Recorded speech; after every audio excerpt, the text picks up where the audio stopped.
Hi hello ಹೆಂಗಿದ್ರಿ ಎಲ್ಲರೂ ಚೆನ್ನಾಗಿದ್ದೀರ ಅಂತ ಅನ್ಕೋತೀನಿ. ಚೆನ್ನಾಗಿದ್ದೀರ ಅನ್ನೋಕ್ಕಿಂತ ನಮ್ಮ ಕಡೆ ಭಾಷೆ ಎಲ್ಲ ಭಾಳ ಹಾರ್ಡಾಗಿ ಬರ್ತಾವೆ.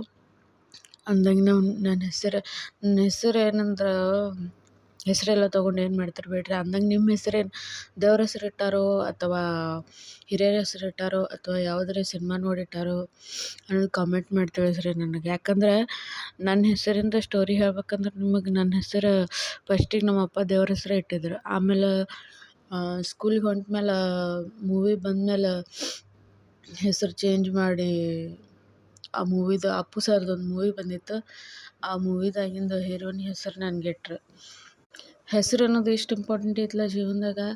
ಆ ಹೆಸರು ನಾವು ಸ್ಕೂಲಿಗೆ ಹೊಂಟ ಮೇಲೆ ಹಿಡಿದು ಜೀವ ಭೂಮಿ ತಾಯಿ ಮಡ್ಲಾಗ ಸೇರೋ ತನಕ ಆ ಹೆಸರು ನಮ್ಮ ಜೊತೆನೇ ಇರ್ತೈತಿ. ಸತ್ತ ಮೇಲೂ ನಮ್ಮ ಫೋಟೋ ಮೇಲೆ ಬರೆಯೋಕೆ ಆ ಹೆಸರು ಬೇಕಾಗ್ತೈತಿ. ಆ ಹೆಸ್ರಿಗೆ ನಾವು ಏನು ಗಿಫ್ಟ್ ಕೊಡ್ತೇವೆ ಅನ್ನೋದು ಭಾಳ ಜೀವನದಾಗ ಇಂಪಾರ್ಟೆಂಟ್ ಆಗ್ತೈತಿ. ಅಂದಂಗೆ ನನ್ನ ಹೆಸರು ಏನೈತೈತಿ ನಿಮಗೆ ಏನರ ಐಡಿಯಾ ಬಂದಿದ್ರೆ ಅಪ್ಪು ಸರ್ ಸಿನಿಮಾ ಐತಿ, ಅದ್ರಾಗಿನ ಹೀರೋಯಿನ್ ಹೆಸರು ಇಟ್ಟಾರ ನನಗೆ. ನೀವು ಕಾಮೆಂಟ್ ಮಾಡಿ ತಿಳಿಸ್ರಿ. ಅಂದಂಗೆ ನಾ ಈಗ ಮ್ಯಾರಿಡ್ ಇದೀನೋ ಅನ್ಮ್ಯಾರಿಡ್ ಇದೀನೋ ಅದನ್ನೂ ತಿಳಿಸ್ರಿ. ಗೆಸ್ ಮಾಡಿ ಹೇಳ್ರಿ. ಬಾಯ್.